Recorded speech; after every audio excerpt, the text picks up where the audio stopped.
Namao Vishnupadaya Krishna Prestaya Bhutale Srimate Bhaktivedanta Swamin Iti Namine Namaste Saraswate Deve Gauravani Prachadine Nirvishesha Shunyavadi Paschatya Desatarine Jaya Shri Krishna Chaitanya Prabhu Nityananda Shri Advaita Gadadhar Shivasadi Gaur Bhaktavrinda Hare Krishna Krishna Krishna Hare Hare Hare Rama Rama Rama Hare Hare.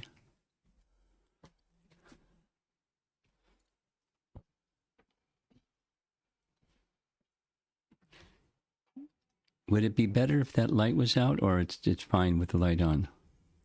One over your head. Doesn't affect. Huh? Okay. Okay.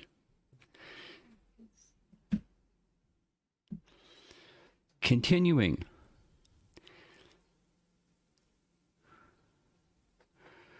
We are discussing Canto 10, Chapter 6, Krishna's Putana Lila. We'll call it that, Krishna's Putana Lila. And Putana's made her entrance onto the stage, into the house of Nanda and Yashoda, with nobody stopping her, because they thought she was somebody special, goddess of fortune, or who knows. And by Lila Shakti, or Krishna's spiritual potency, everything was being arranged. And from the external point of view, her beauty and her paraphernalia and her demeanor and everything, from the external point of view, they were very respectful to her because they're cultured personalities and they thought she was some exalted person. And so that's how they were externally processing. She just walked right into where Krishna was and saw him lying on a bed, and he had his eyes closed. So we're going to discuss all of that right now. We're going to focus on, for starters, two words. Vibhudya, the first word in the first line. So Krishna's omniscient. He has all powers, all potencies, unlimited potencies, and he's going to exhibit one of those potencies right here, his knowledge potency. And then we're going to discuss this other word that's highlighted in yellow, blue, Nimi the Takshana. Nimi the Takshana. Krishna closed his eyes. Another word that gets a lot of attention from our Acharyas is the Chara, Atma. He's the soul of the moving and the non-moving.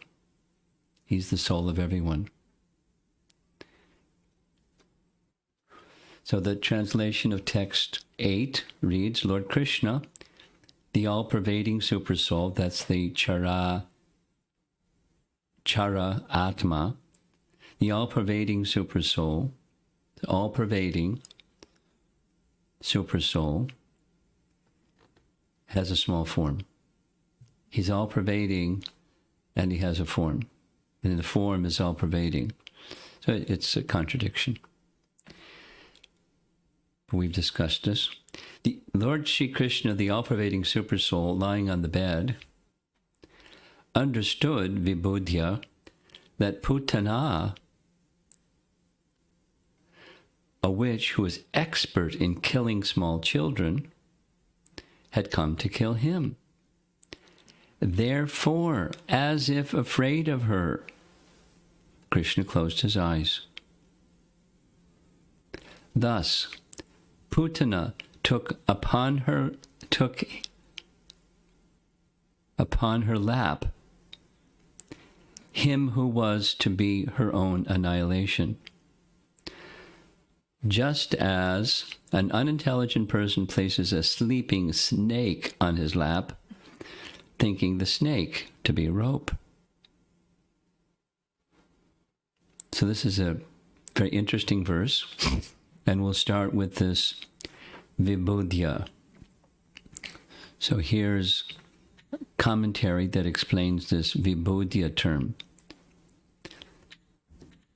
Here is shown an opportunity for the Lord's power of omniscience. Sarva Gyata.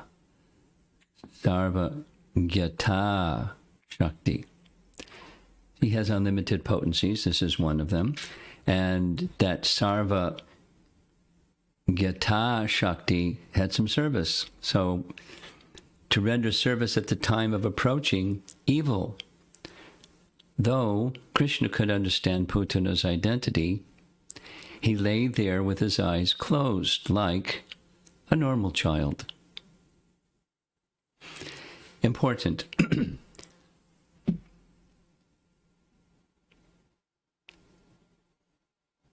At no time, at all times, either way, at no time does Krishna lose his omniscience.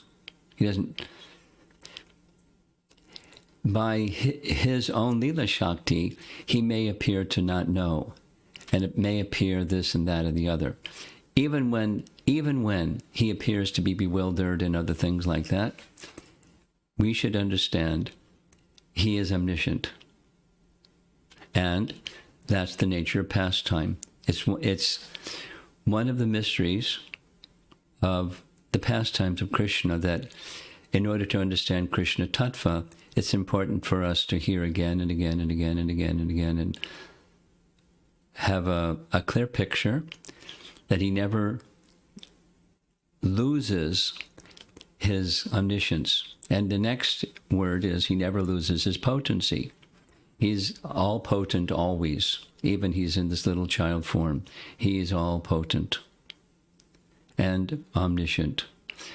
And at the same time, he's performing a Lila where he's in a little baby form and he's got his eyes closed like a normal child. And it's not play acting. It's his pastime. So then Putana placed him on her lap. He is called Ananta, without end. That's in the verse, Ananta. And Antakam, he who brings about the end. Note, contradiction. This was an opportunity for his destructive energy, Samhara Shakti, to operate. So the omniscience Shakti prompted the destructive Shakti. Go do your thing. Yes, some service. He doesn't change the little baby form. In fact, he's closing his eyes. Although he's Ananta, she places him on her lap. Possible or not? Since Mother Jasoda, looking inside the mouth of Krishna, holding Krishna on her lap, she sees the whole universe on her lap, as well as all around her. At least some portion of the universe all around her. And he's on her lap. Contradiction.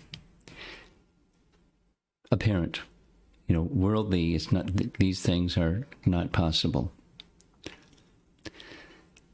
That person who is without limit in all time and space, Putana held on her lap. This is Vishwanath. Antakam, that means he who brings about the end, and Ananta, are also contradictory words to express this wonder, adbhuta rasa. Adbhuta means astonishment. That's one of the meanings. Like adbhuta Nrsimha. That's in our Nrsimha prayers. Adbhuta Shringha. Astonishment. So that is a particular rasa. It's one of the 7 secondary rasas, known by different terms and explained in different ways. But it's Krishna does these things, as we have been saying. Say it again. The killing of demons is secondary, or even stronger. It's inconsequential, according to our Acharyas. The main function of Krishna's pastimes, even including the demon-killing portion of his pastimes, is bringing, stimulating, nourishing the ecstatic love of his devotees. Now, right now, it's not really clear who is present when she places Krishna on her lap. Maybe she was in a private place. Maybe she was in the presence of Yashoda and Rohini. In any case, Adbhuta Rasa. That is, he who has no beginning and end, he who is pervading all time and space, is on Putana's lap. Now, Yashoda and Rohini are not thinking like that. They're not consciously considering the opulence feature of Krishna.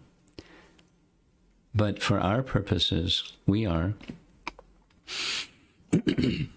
And he's Ananta, and he's Antakam. And for us, it produces Adbhuta Rasa. For them, when they hear these pastimes, it also, he's displaying great opulence.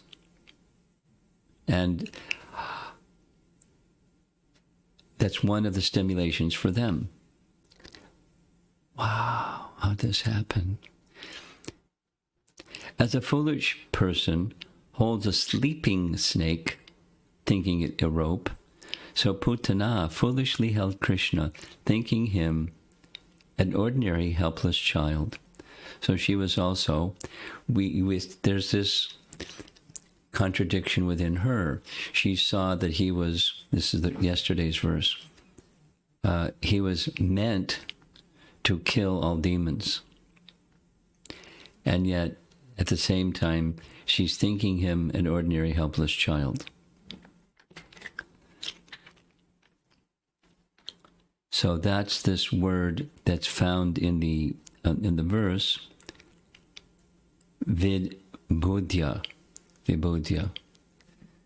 It's one of Krishna's Shaktis that's at work. And then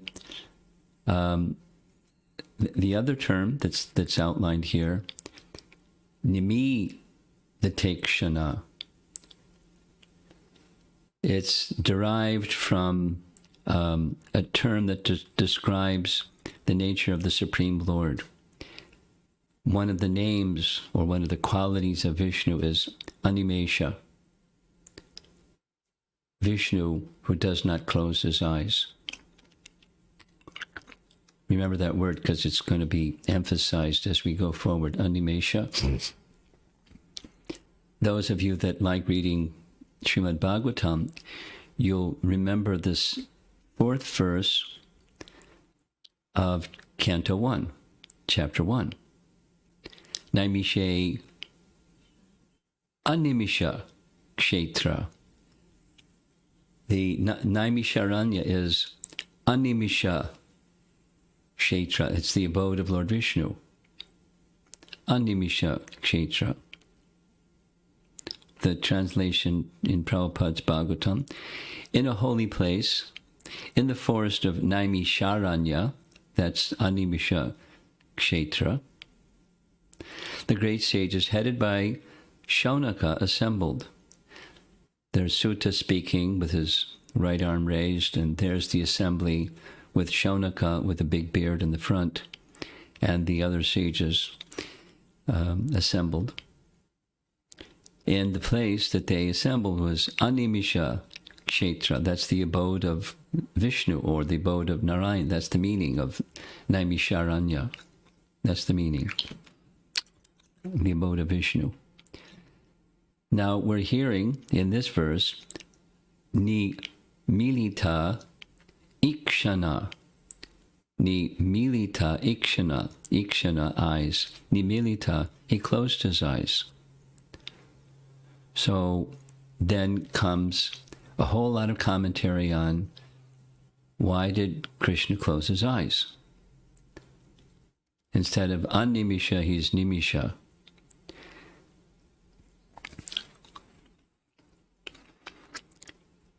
In the abode of Vishnu, whether it's Mahavishnu or Garbhodakshay Vishnu,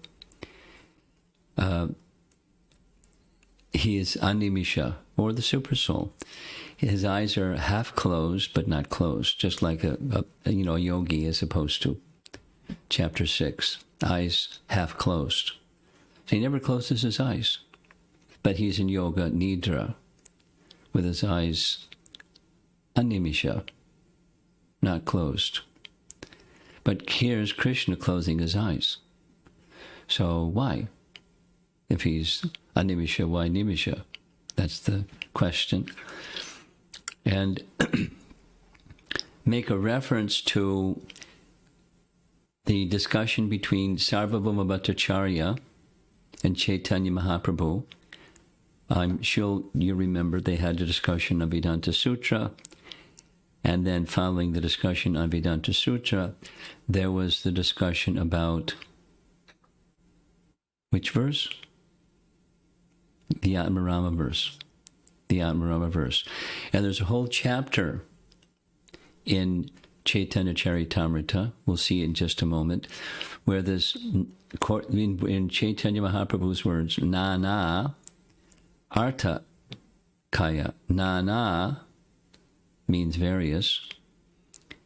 Artha, we know the meaning of artha, goal or purpose. So here's the verse from Chaitanya Charitamrita taken from this discussion. Lord Chaitanya described the Atmarama verse in 61 different ways.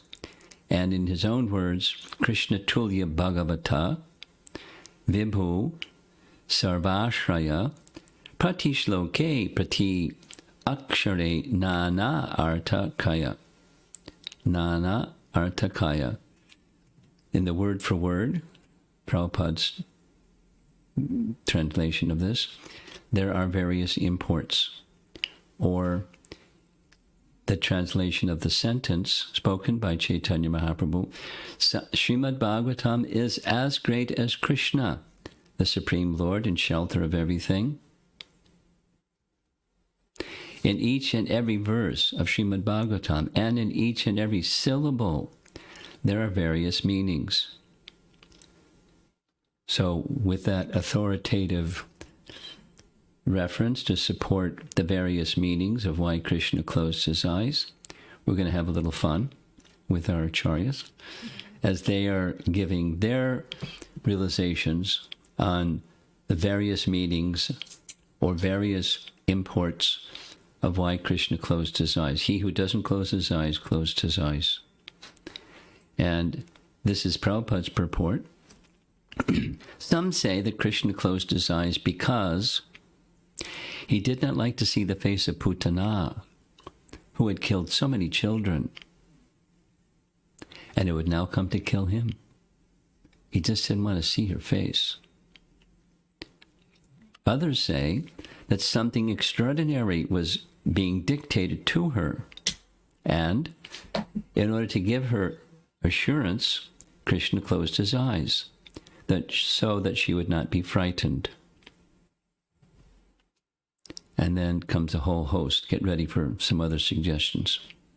And yet others interpret in this way: Krishna appeared to kill the demons and give protection to the devotees, as it is stated in Bhagavad Gita, Paritranaya sadhunam vinashaya chaduskritam.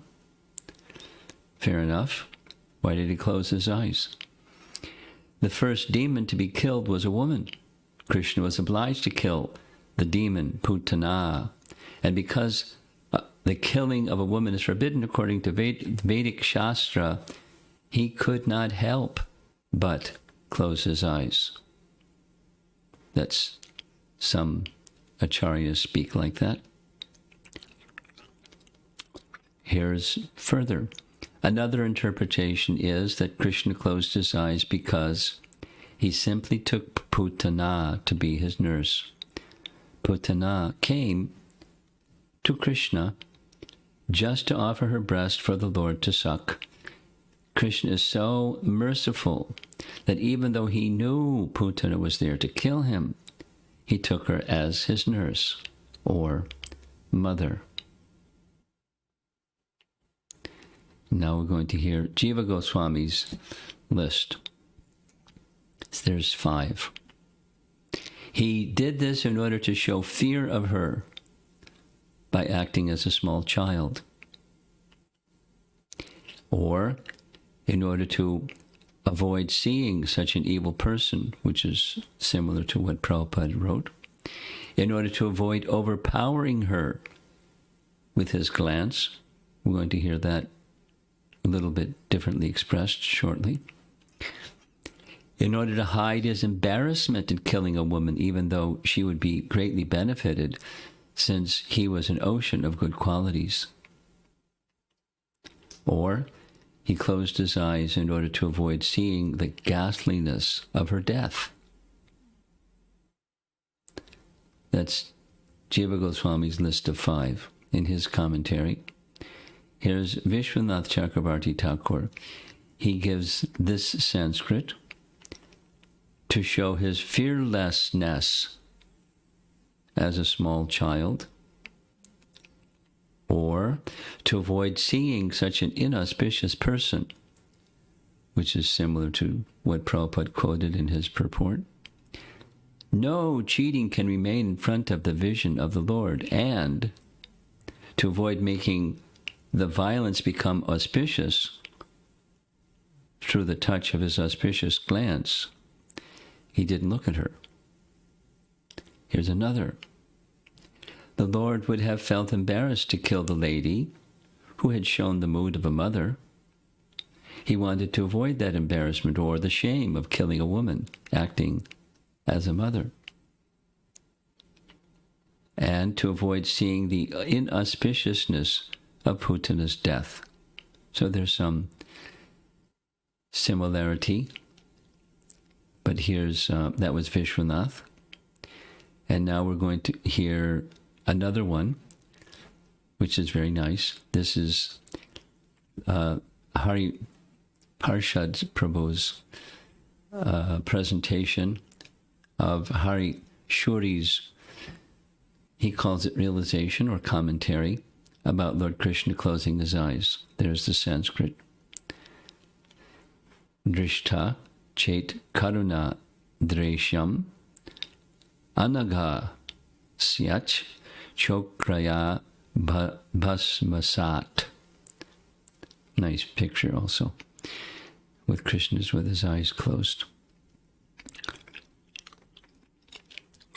Krishna was thinking, if I look at her with compassion, she'll become fully purified. And if I look at her with anger, she'll be burned to ashes. So better I don't look at her at all. Anyway, I look at her, the purpose of the Lila will not be fulfilled. So it is best if I close my eyes. Very rational. Let me keep my eyes closed. And that's Hari Parshad has also supplied. He has a whole library on his website that you can download all these Sanskrit, not translated, but Sanskrit commentaries from all kinds of people. So one of these is from the commentary of an Acharya in the Nimbarka Sampradaya, Nimbarka Sampradaya, they also have very special affection for Krishna.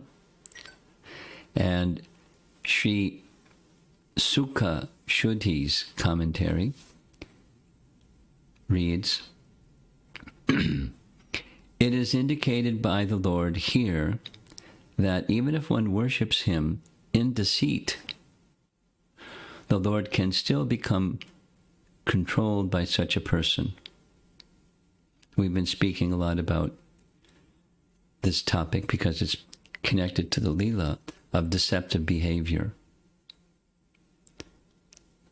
So supposing somebody comes before Krishna with a deception, he doesn't restrict Krishna from showing his mercy to that person.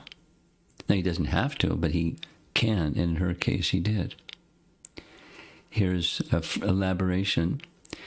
In the pastime of Trinavarta, the Lord became so heavy that even Mother Yashoda was unable to pick him up and keep him on her lap.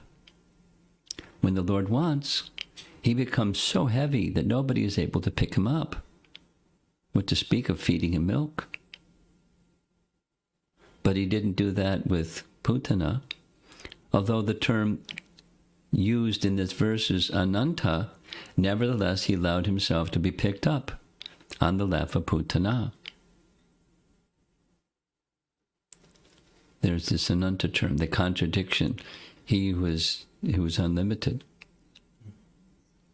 He who is unlimited, Ananta, is on her lap. The reason Sri Sukha Shuddhi gives us this.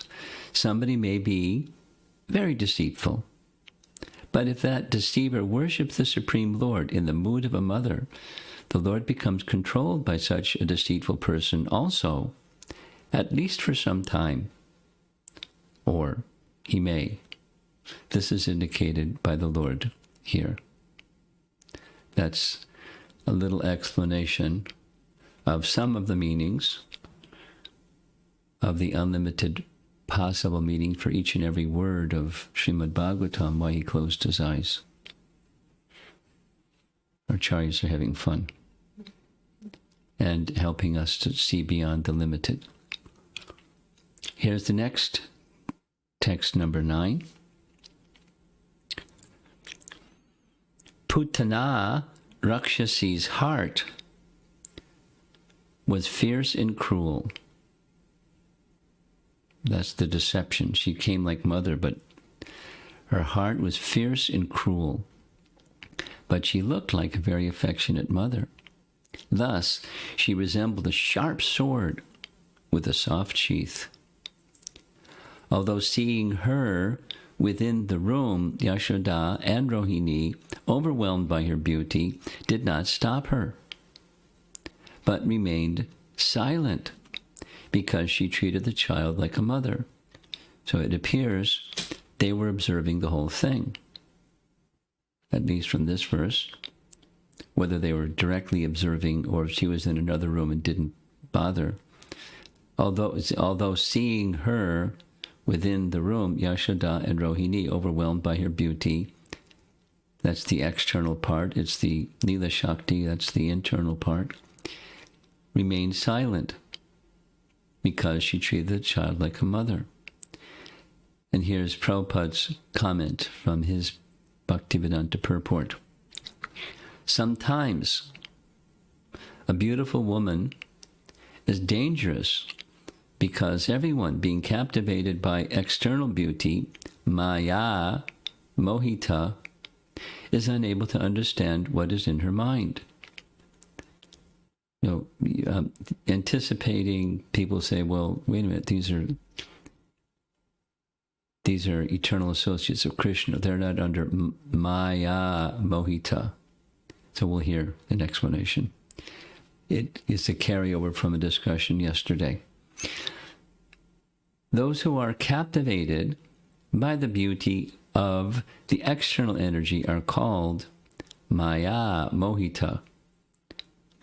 Mohitam na bijanati mam ebhya param avyayam. Those who are captivated by Maya don't understand Krishna's supreme position. Na te vidu swartagatim hi vishnum darashaya ye bahir artamani na. Another Prahlad Maharaj statement. People that are captured by Maya, they don't understand the goal of life and who is Vishnu, etc. Here, of course, the two mothers, Rohini and Yashoda, were not Maya Mohita, deluded by the external energy, but to develop the pastimes of the Lord, they were captivated by Yogamaya. Here's an interesting sentence. Such Maha Moha is the action of Yogamaya. So it can be taken in different ways. Somebody sent me a question. So the person that sent me the question, I'm just not able to keep up with people sending me text messages and emails, what about this and that, so my apology. But the responding to the distinction between, the correlation between Mahamaya and Yogamaya, or Maha Moha, is the action of Yogamaya. And it goes like this. There's the Lord's internal potency, and there's the reflection of the Lord's internal potency.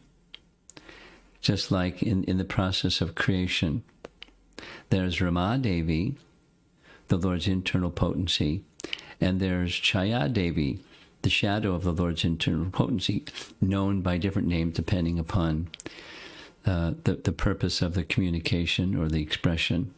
Pradhan, or the maid servant of the internal potency, or Prakriti, depending upon the context of the message or the lesson. So that external energy is a reflection of the internal energy. Say it again. The external energy is a reflection of the internal energy.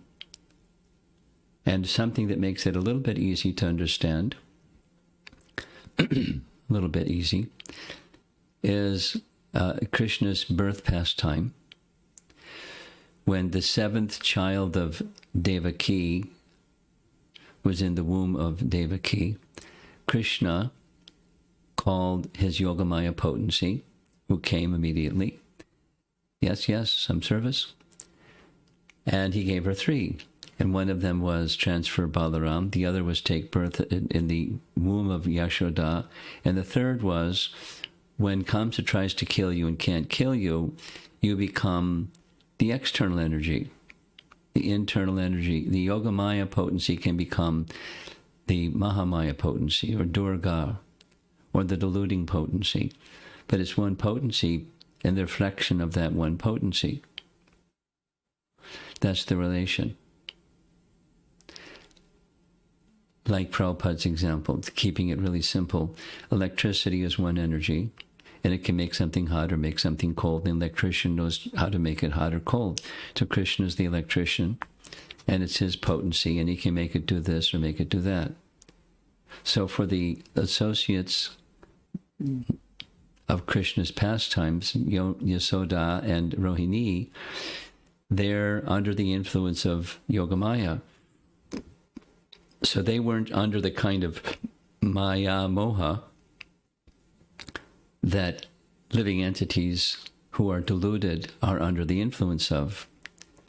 But there are living entities that are under the influence of Maya Moha, and that's an action of Yogamaya. The deluding potency is an action of the internal potency. As living entities have regard for Krishna, they may be under the influence of Yogamaya or Mahamaya, but the Mahamaya influence is an action of the Yogamaya potency. Thus the verse in Bhagavad Gita, Naham prakasha sarvasya Yogamaya Samavrita.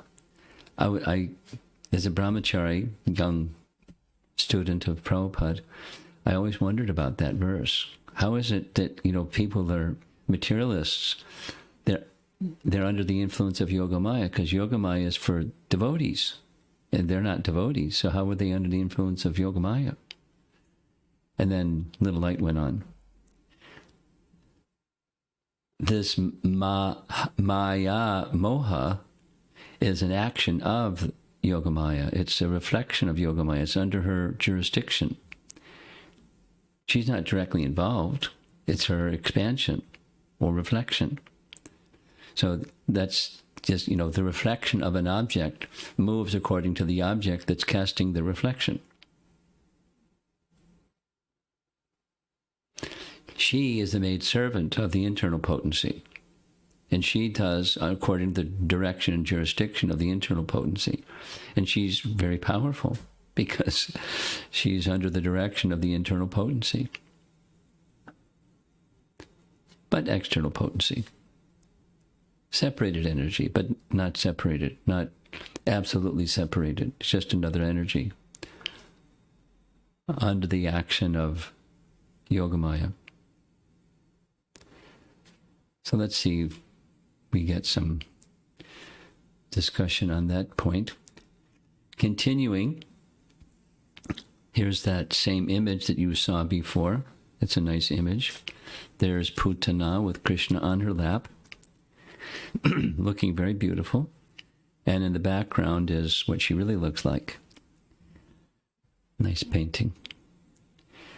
Putana played the part of a sweet deceiver. Sweet deceiver. Contradiction.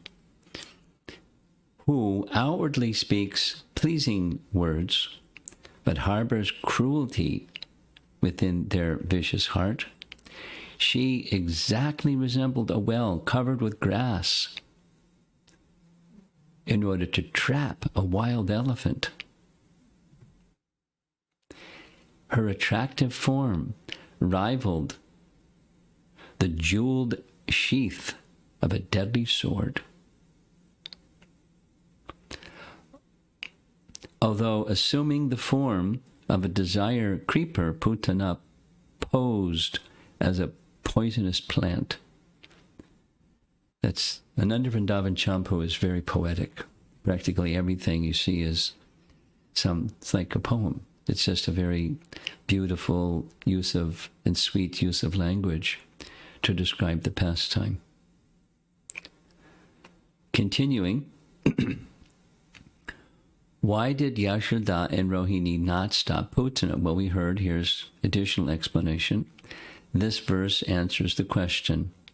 Putana acted like a very attentive mother. Externally, she was gentle, but inwardly she was cruel. Putana resembled a sharp sword concealed with a soft leather sheath. An emphasis on the word from the verse, tat prabhaya. Tat prabhaya. Overwhelmed by Putana's influence, Yashoda and Rohini thought that perhaps Ambika, Indrani, or Lakshmi of the celestial regions had come to feed Krishna out of motherly love.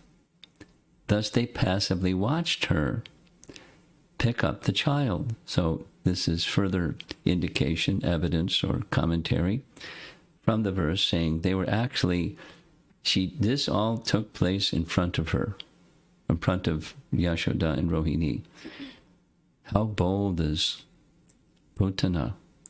There's a nice painting showing there's Putana on our right, and there's Yashoda and Rohini with Krishna in this nice soft bed.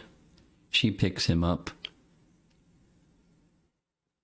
and looks like a mother ready to kill him. Sanatana Goswami's commentary.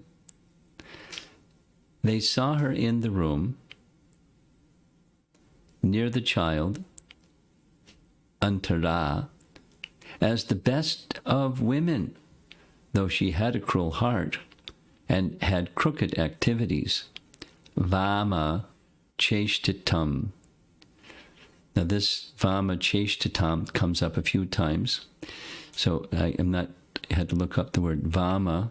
It has different meanings, but beautiful and or pleasing. So although she appeared to be the best of women, Vama cheshtitam, hidden was her cruel heart and crooked activity. Though they saw her, they just stood there. They did not stop her because they were bewildered.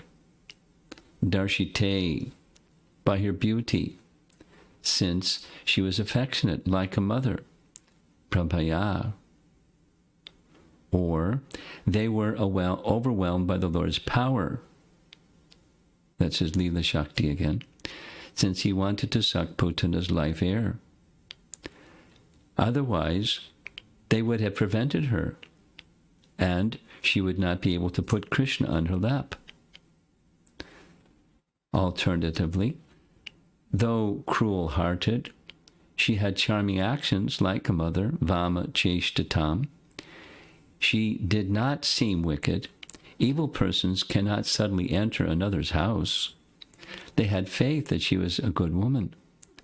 Thus, they did not do anything. Overpowered by her beauty and charm, she was capable of doing her actions like a knife in a sheath.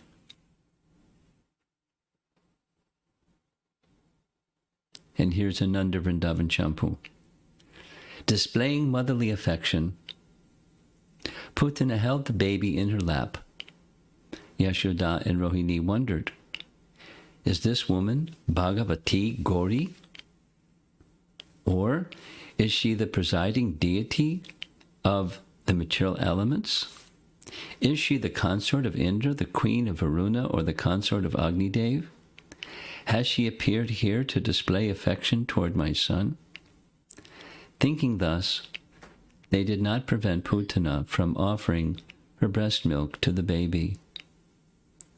At that time, Vrajeshwari Yashoda thought, am I the mother, or is this woman the mother of my child? She's really bewildered. Fearlessly, Putana picked up the baby Krishna and cuddled him in her lap. The compassionate Lord, who is absolute knowledge personified, acted unaware of the situation! Exclamation point. And further, Yashoda and Rohini watched attentively as Putana expressed motherly affection toward Krishna by pressing her poison-covered nipple into his mouth. His soft, copper-colored lips resembled drinking cups made of the petals of a cluster of banduka flowers. I don't know what banduka flowers are, but some kind of flower. Expert at performing pastimes, Krishna skillfully sucked out both Putana's milk and her very life, which left her helpless and stupefied. So that's it for this morning. We're purposely going a little slowly so that the message can be relished and discussed in from different angles. Duplicity is the theme of these verses, and that's the theme of the whole Lila. And Krishna is not fooled by his Lila Shakti. His devotees are fooled, he's not fooled. And he's eager to give her liberation.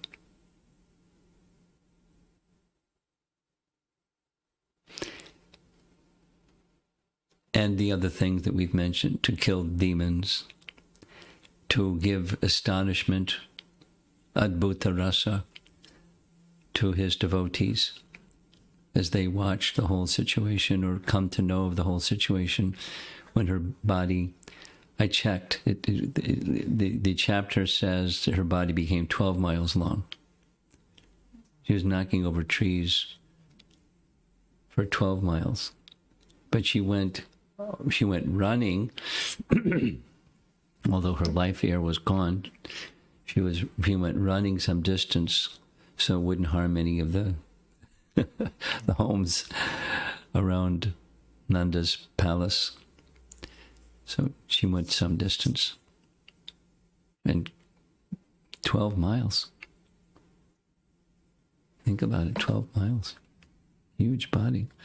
So when situations like this happen, like what happened with Trinavarta, etc., when the demon has some shape-changing powers, as their life is leaving them, the potency that whatever permitted, the yoga mystic power that permitted them to have a particular form is withdrawn, and then their ugly feature, their otherwise, distorted feature is shown.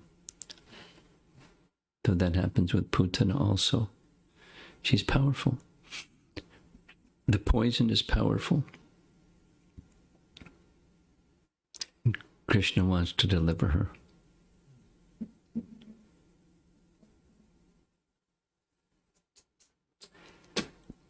So let's see if there's some discussion.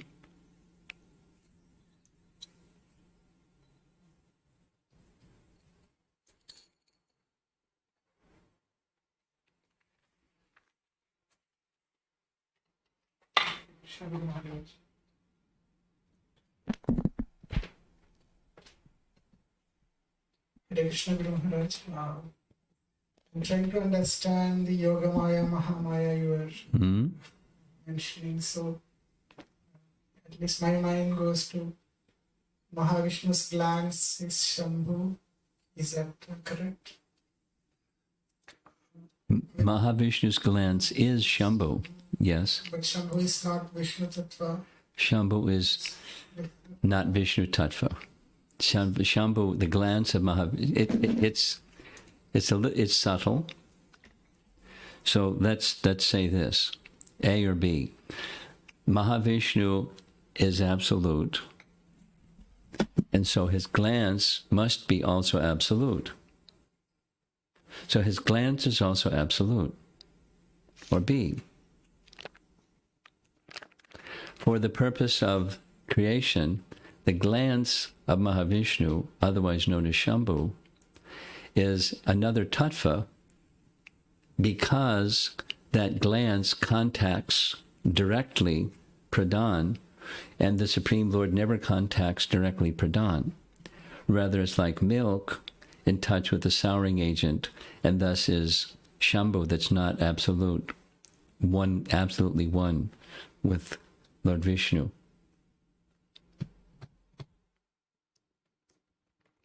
A or B? Does that answer your question? So, following to that, so you mentioned Ramadevi's maidservant is the external. That's the language of our acharyas, yes. So are they also in this similar? No. Or they're one person? Oh, it's not. The shadow is not the person. The shadow is the shadow of the person. So it's energy. Energy, but personified. Maya is a person, but not the shadow of the original person. So I'm just trying to understand. I know you're trying to understand. I'm trying to explain. So Durga Devi doesn't come under the internal potency directly. Correct. Separate, correct. She has a personality. She's not just an energy. She's a personality. And she gets angry when people do nonsense. She lets them have it. She blasts them.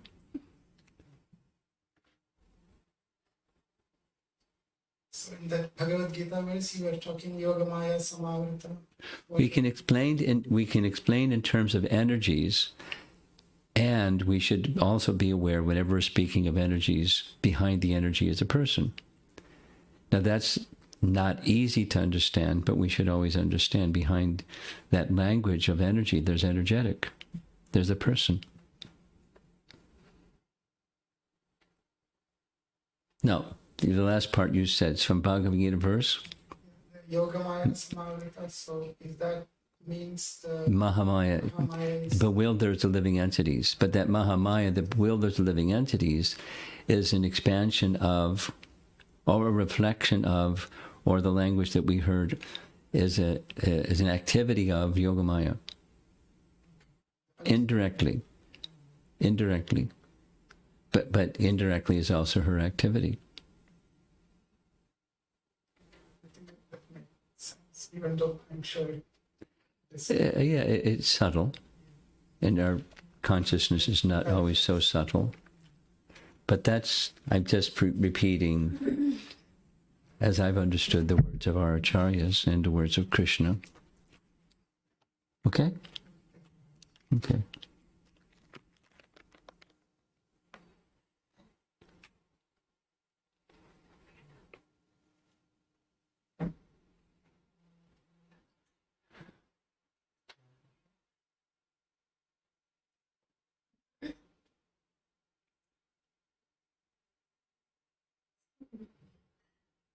Thinking about Putana, how she understood that Krishna is the one who's going to kill all the demons, Yes. but still went ahead with her mission. It's puzzling, isn't it? Yeah, I was thinking there is this, during the practice of Krishna consciousness, there is also the rebelliousness that comes up. And I was trying to understand the difference between rebelliousness and weakness of heart. Is it only the intention that differs between the two?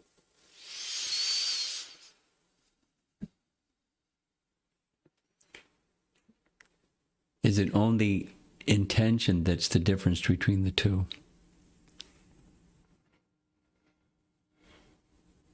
Rebelliousness and weak of heart.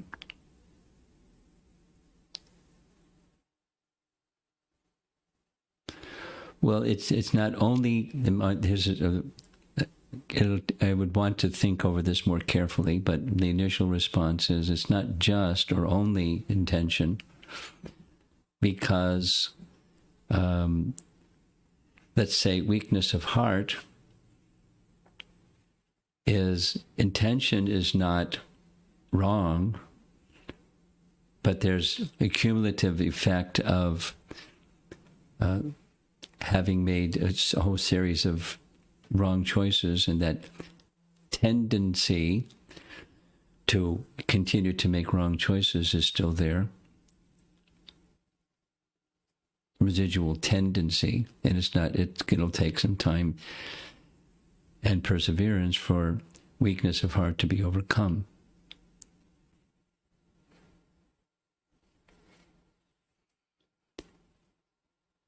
So it's residual intention, or malintention, or misplaced intention, misplaced free will.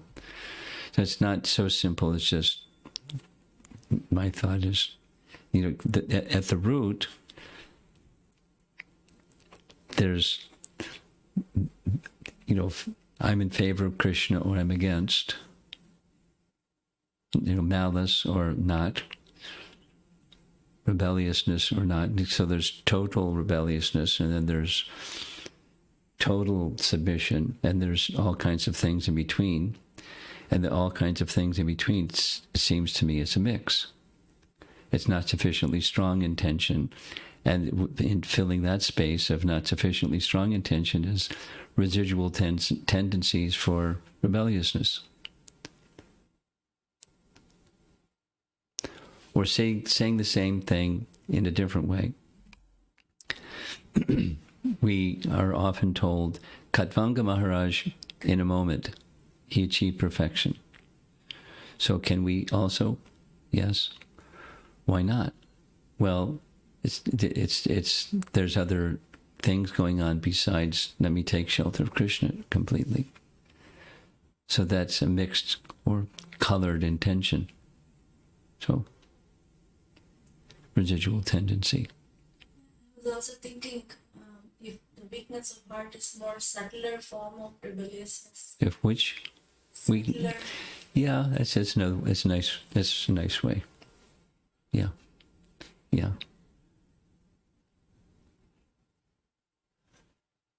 It's not absolute rebelliousness, but there's still some rebelliousness.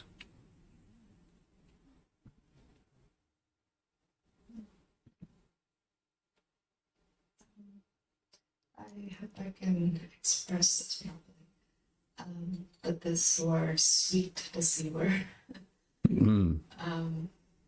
just outwardly pleasing, but inwardly having some, maybe not cruelty or outright viciousness, but it could be just motivated. You're thinking of people in the world, not Putana.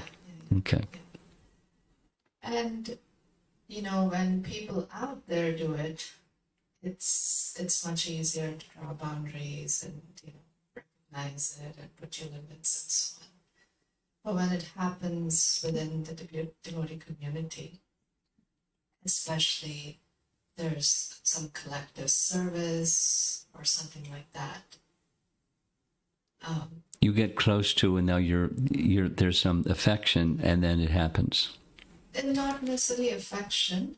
I'm just saying situations where they're involved in some service, but then there's this other part, and perhaps stuff that has happened and no disciplinary action has been taken, and This question came up, and we had some discussion.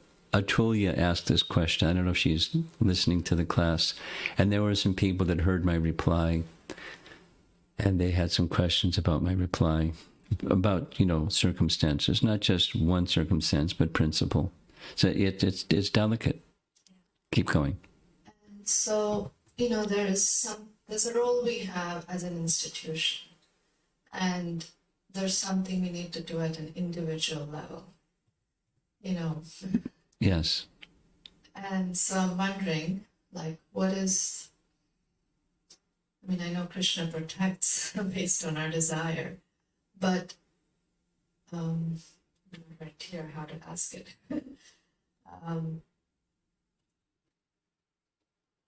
But basically, what is our responsibility? That's Well, put it on an individual level.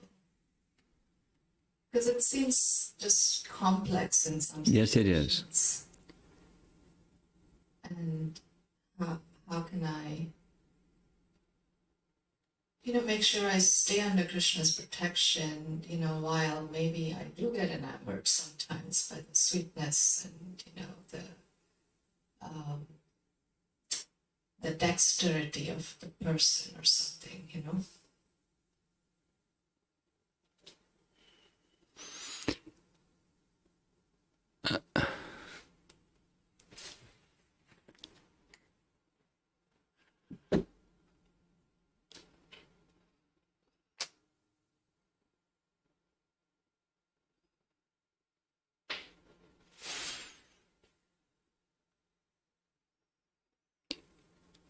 There's several elements or factors involved in the dynamic that you're speaking about. There's you. There's a wrongdoer. The wrongdoer may not be doing something to you, but someone has this malintention. Well, they seem with smiles that they have malintention. Knowingly or unknowingly, they have malintention.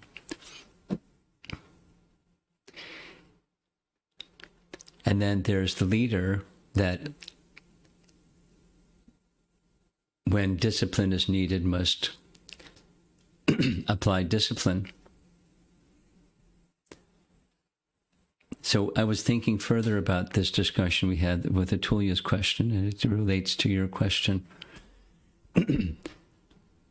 Two things. Those who are in positions of leadership that are to discipline when discipline is required, on one hand of the pan scale is if they don't discipline, then they're implicated in the wrongdoing. That this comes up with Ram's discussion with Vali when, why did you kill me? And why did you kill me the way that you killed me, and so on. Ram explains very clearly, you're calling me a wrongdoer, but you violated a fundamental principle of Dharma, cohabiting with your brother's sister, your brother's wife. And this is punishable by death, according to Dharma Shastra. And I, as the son of Dasarath, the ruling entity, if I neglect to administer death penalty, then I'm implicated in your wrongdoing. Those that have authority have there's a lot of gravity in having authority, and that is discipline must be exercised for the benefit of the person who needs discipline. Otherwise, they implicate themselves in the wrong. And then on the other side of the pan scale, what is appropriate discipline in different situations or in a particular situation? And it's not always black and white clear. Even in Krishna's pastimes, what to speak of, we're not Krishna in our daily lives or the lives of great kings. And there are situations where whatever the authority personality does, there will be persons second-guessing and saying they did the wrong thing. Out there in the universe of our Vaishnava communities, there will be persons waiting to pounce on somebody they didn't discipline, or they disciplined in the wrong way, or it was too severe, etc. So when you're in that position of leadership, at any time, unless you're, Lord Ramachandra, people will criticize, and even Lord Ramachandra, people criticize, even Krishna, people criticized. So what to speak of Kali Yuga today? People will criticize. Being in the leadership position, having to make decisions about, is discipline necessary? What's the appropriate and commensurate discipline that's required? Is not an easy task. And even if you get it right, or you go this way or go that way, there are persons that will criticize it was the wrong decision.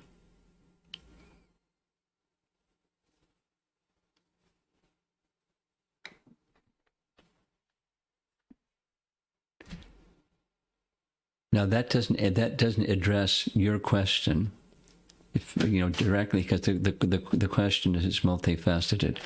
How am I to process when I see something like this going on? I think is what you're asking.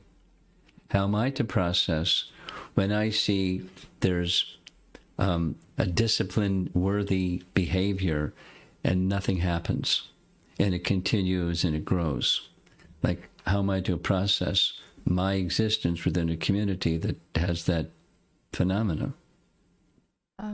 Not exactly, Guru Maharaj. The part is that what's my role, like, in the sense of what if I have gotten enamored by that, even in some ways, because of disturbed or enamored? Enamored even, but then realize later there's some, motivations. Yeah, it is a multifaceted question, but yes, it is.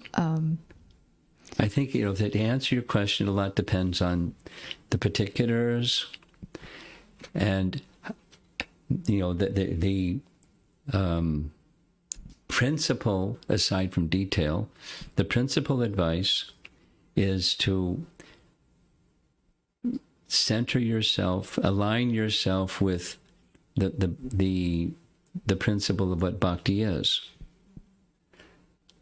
And then that is, let my heart govern my feelings. The heart meaning Krishna is to be pleased. Govern how I feel and how I act. What I speak, what I do, and my value system stays in alignment with Krishna's to be pleased. And then so many other factors about what's pleasing to Krishna. How do I know what's pleasing to Krishna in this circumstance? But one continues to move along that path as best one can, depending on one's qualification, and seeking that alignment position will more likely result in alignment than if not seeking that alignment position. And I can just get carried away with emotions, or feeling bad about myself, or feel bad about another person, or get tossed around by the waves of illusion and suffer. I know people that have that situation going on.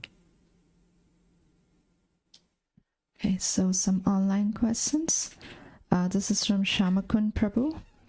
Putana saw Krishna as a person who can be the cause of the death of others, and yet she believed that she can be the cause of Krishna's death. Ultimately, she was killed by Krishna. Death is a great leveler. Both by death and by force of time, everything degrades over time. Everything degrades over time. Over time. As devotees, we come up with projects for current and future generations. But knowing that time will degrade everything is sometimes a discouraging factor to put more efforts, especially in building formal organizational structure, building temples, etc. Mm-hmm.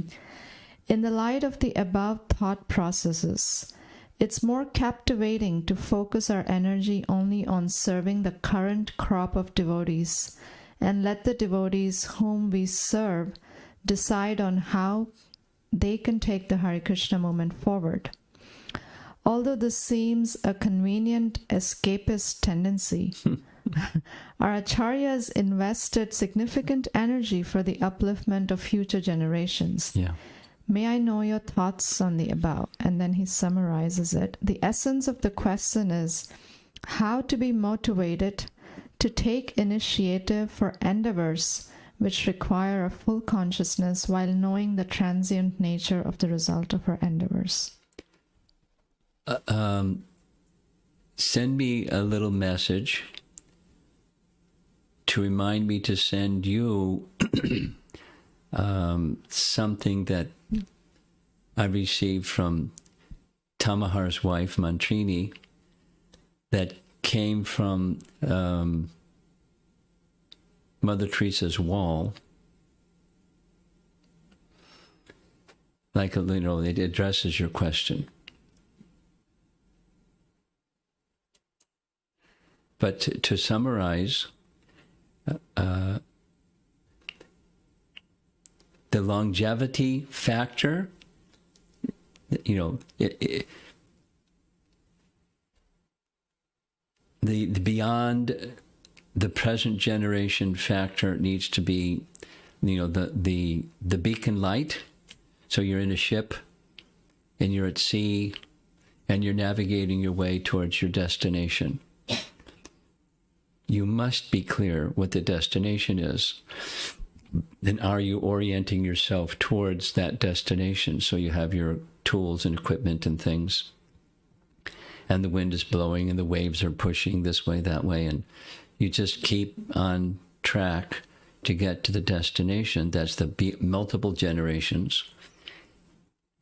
Meanwhile, you can only fly forward in your ship, with the current situation that you're, how much wind and how much storm and how much quiet and et cetera, the present circumstances. You invest in So with that metaphor, our Acharyas have given us, particularly our founder Acharya has given us a structure, and we are meant to, as an organization, depending upon one's position, fill in that structure effectively with systems, structures. Let's just take accountability. Gosh, there's a crying need for accountability in all levels of, starting with leadership, but all levels.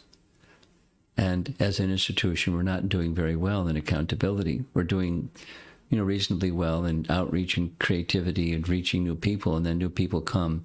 And how well are they being trained? And once trained, are they accountable for performance? So that needs to be thought of, at least by some, or at least those who are brainstorming along those lines. You and I need to be thinking, how can we pass that on to the current set of people? Let's take another besides accountability, devotee care. And we all do a little bit of devotee care, so you do and I do, and we all do some devotee care. And what are some, professional, effective standards and procedures for devotee care? We don't know. So should there be some models that are well designed, well thought out by capable people that take care of devotee care? So we do what we do with the people that we're in contact with, you and I and all of us, to pass that on, how to care for devotees effectively and not get caught in doership and not get above our heads and, try to help somebody. We end up drowning because we don't know what we're doing. So how do you navigate that as an organization going forward in time? You do. So my short answer, we do both. My answer is keep yourself informed to, at least to some degree, to a modest degree, of what's the goal, and what are some of the elements of that goal that need to be put in place. The GBC strategic planning team has that mandate, and what they're doing. For example, during these COVID times, they're doing all kinds of things to help keep the devotees who are not able to have sadhu sangha in person. They're getting it virtually. All kinds of things. And it's information sharing that wouldn't happen if it wasn't for the pandemic situation. They're doing a wonderful service. And side by side, they're looking at structures for accountability and succession of leaders and devotee care and so many things. Kirtan events that are virtual, that have a mix of instruction along with kirtan, and so many things. So it's simultaneously both. Your main focus is the service that's in front of you, and you also have it would be wise, you could say, you have obligation to look at the long-term, beyond our present generation structure.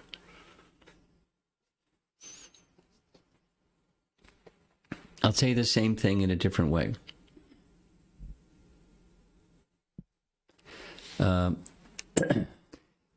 Coming out of the Organization Development Committee, there was a group of devotees that were working on training of leaders. And Bhakti Vigyan Maharaj made a very nice point. He said, even in Russia, over in the Siberia region, they do things this way. In Moscow, we do things that way. And in another place, I forget the other place, they do things a different way. And that's just in Russia. And then let's go out over several generations, and we have this model, that model, the other model, and the persons in this place, that place, the other place in Russia are thinking their model is the right model. And there may be missing some very important elements, and that's in the organizational structure. That then fast forward over the world over 2 or 3 generations, and we have a disunited international society. So Bhaktivedanta Maharaj, as a visionary, really was keen on, let's have international leaders trained in the same place with the same model. Consider the model with input from persons around the world, but have a nice model so our leaders are on the same page with elements of good leadership training, college. So there's another example. That's, there's skills that are shared, and then people get to know each other because they go to college together, and it's helping to build the international society for Krishna consciousness rather than what's going on in Bangalore with, your group of people that you're working in Bangalore. How does that fit into the bigger picture? So we don't have a Gaudiya Math. We have an international society for Krishna consciousness. And it can happen on so many, smaller levels, medium levels, larger levels, where nations go off in a different direction, or within a nation, different groups go in a different direction. The diversity is there. What's the unity principle and the vision for the future? So that's a, blah, blah answer to your question. Okay. Next is Yamuna Jeevan Prabhu's question. It sounds a little bit like my question, but I'll read it. I have an idealistic tendency to see Prabhupada's movement and temples as directly being overseen by Krishna, despite its weaknesses. Over the years, there are a number of people who have been overtly deceptive and have been unchecked for at least some significant time period. We just heard how Krishna closed his eyes as he does not like to see deceptive persons. So he has 3 questions. Can we have trust that Krishna will appropriately deal with deceptive behavior within a community, as he did with Putana, even as some community members were bewildered by her approach? And the answer is, Krishna acts through his devotees. Let's just take the example of Srila Prabhupada and Bhaktisiddhanta Saraswati Thakur's desire, resting upon the desire of Bhaktivinoda Thakur, which was resting upon the desire of Chaitanya Mahaprabhu. And how long did it take? It took a lot of time. So in course of time, yes. But then what Prabhupada did, it's the answer to a question, yes. But it may take a lot of time, and it takes a person to carry out the instruction that Lord Chaitanya wanted. Or it may take a person to carry out the corrective measures that Krishna wants. So how it's going to affect the organizational structure, the makeup of it, the organization, depends on quality persons who are empowered by Krishna because they have the right desire and etc., to right the wrongs and put the course correction back on track. It's not going to happen just by sipping lemonade and swinging in a hammock. His second question is, what responsibility do we have as observers of what seems to be deceptive dealings and lack of disciplinary action? That's similar to your question. Next. And 3 is, what are some lessons we can learn from such experiences?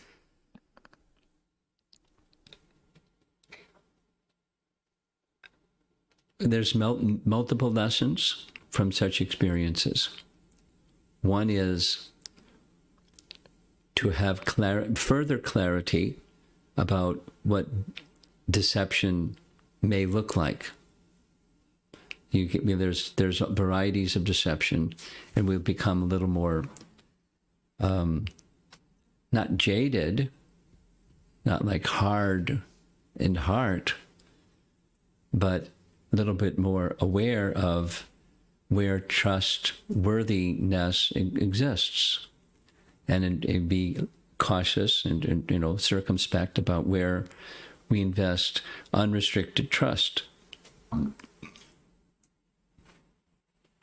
Another lesson is, what's my role in all of this?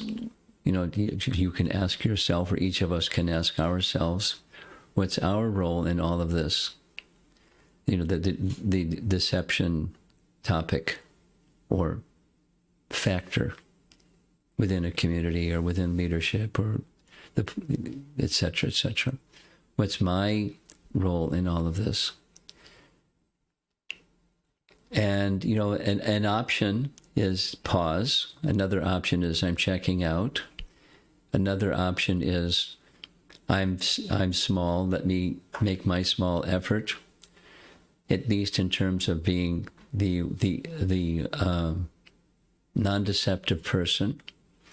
Another option is speak up.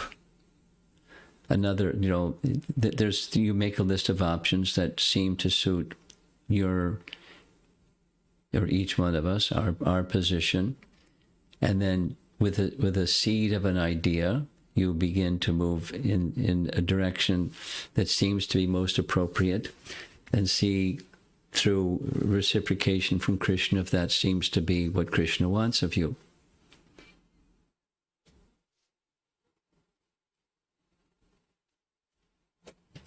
Okay, this is from Chaitanya Rasa Prabhu. Maybe I did not hear correctly or didn't understand the sentence, Yogamaya is controlled by internal potency. I thought Yogamaya is internal Yogamaya potency. is the internal potency. Next is Snehavali. 2 comments. Animisha, we see Mahavishnu always have his eyes closed in Yoga Nidra. Second comment. Krishna's glance is so powerful, so it works differently according to Krishna's desire. Can I, before you go on to the second one, I want to respond to the first one.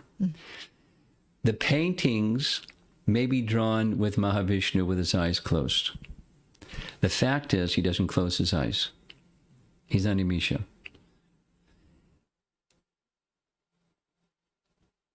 Partially closed, but not fully closed. That's how, if the artist got it right, that's what they would do.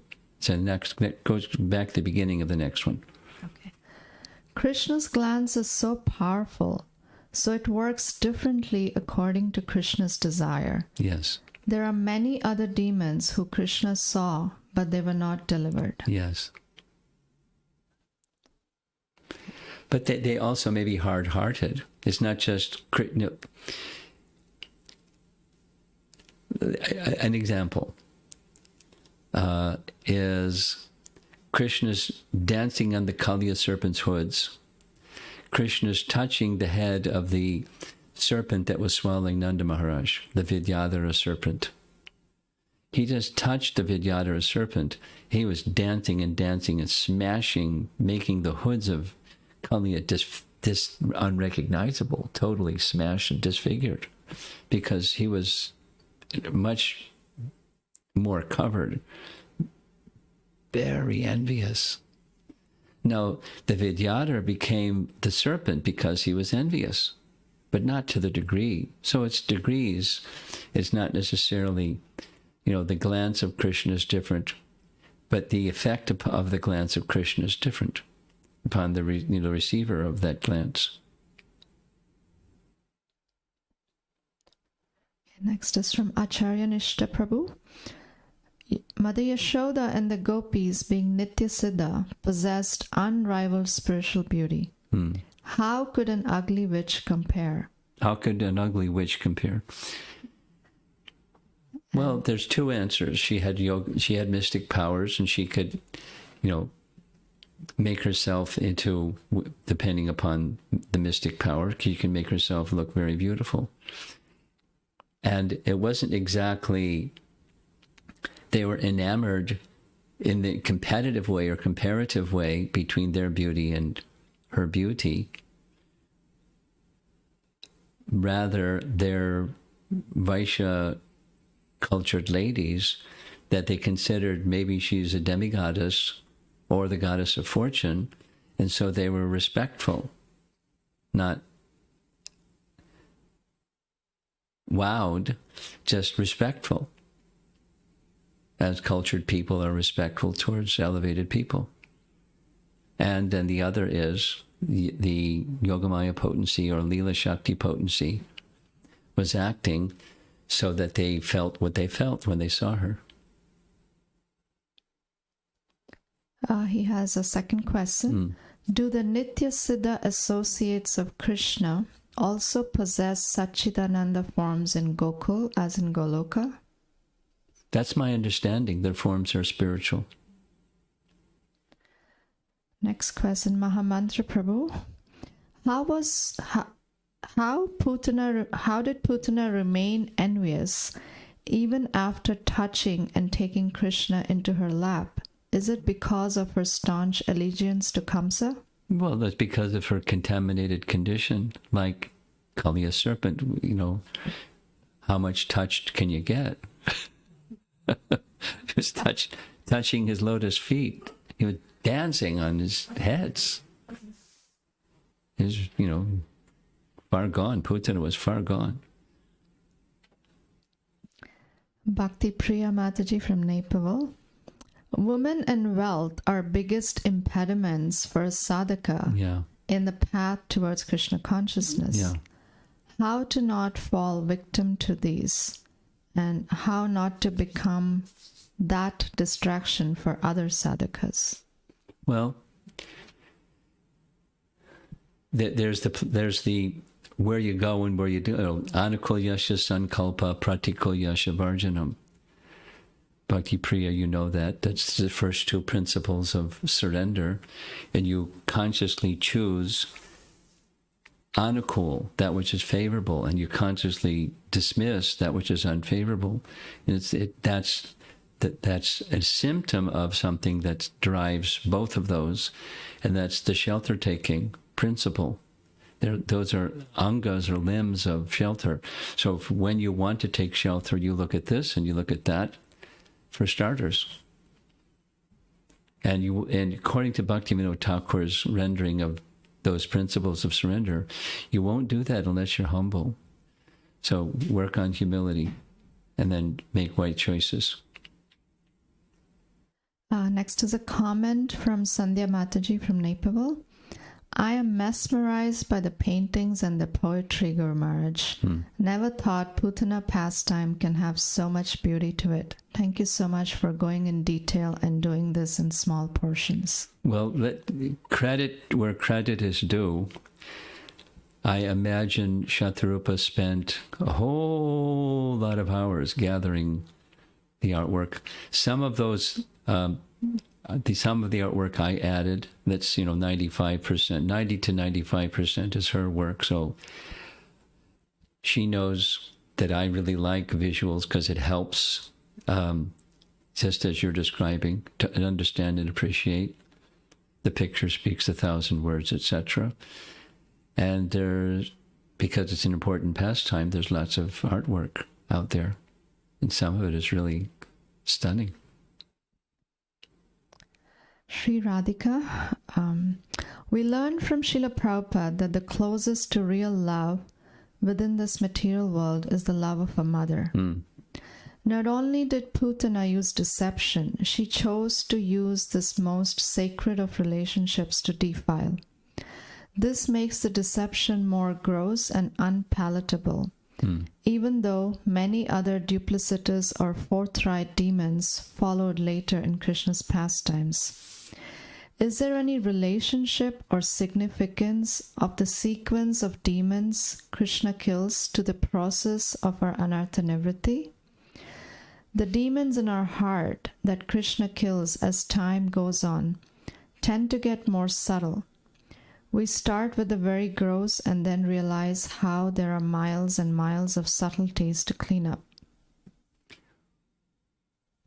Nice analysis.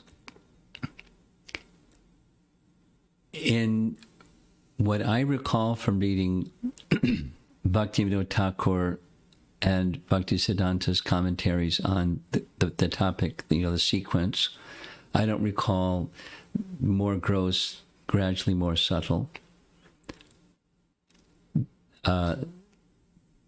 Nor here's the logic behind the sequence, other than what I already shared, which is why a female was killed first, that those explanations of Hari Suri.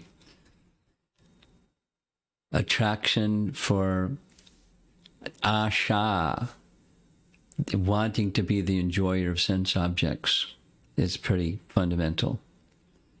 So you're giving it, the sacredness of motherhood because it's the closest thing to spiritual love. It's a nice analysis. And that therefore for you, that's the grossest. But the explanation given is what I just said. Or, as Bhakti Priya said, I think it was Bhakti Priya that said, women and wealth for a man is, that's the biggest lure for material. So it's similarly asha. So she, Putana, took the form of a woman, spectacularly, awesomely beautiful woman, decked out with golden ornaments that were so effulgent she looked like the sun coming. So those are features that enamor people of this world. They certainly didn't enamor the people of Braja, other than the ways mentioned several times this morning and yesterday. They were respectful to someone who they thought was a demigoddess, or perhaps as a demigoddess. So it created the effect. But is there some sequence, is the essence of a question, some logical sequence of the events of the demons that were killed?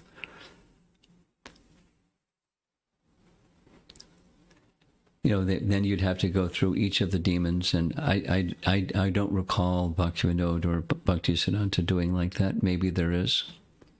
They didn't disclose it, so I, sitting here at 9:05 a.m., I think I'm going to end. One more? Okay, no more after the one more. Yeah. Paramarupa Prabhu, a follow-up on your response to Shamakun Prabhu's question.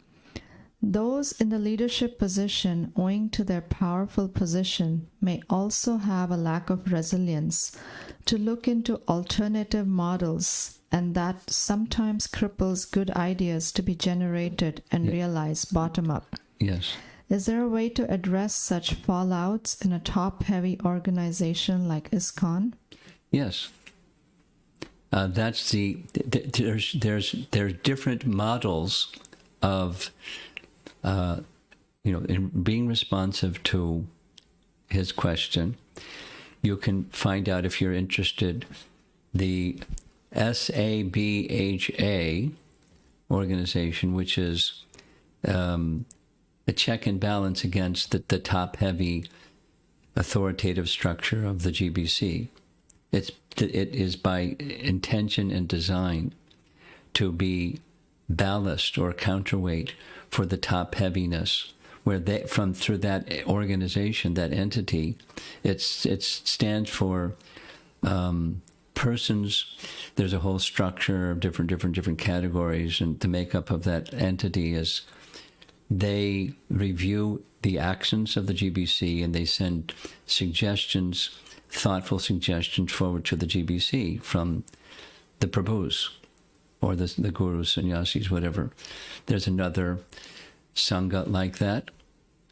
That's another counterweight by design to check the top heaviness, but also bring synergy amongst leadership.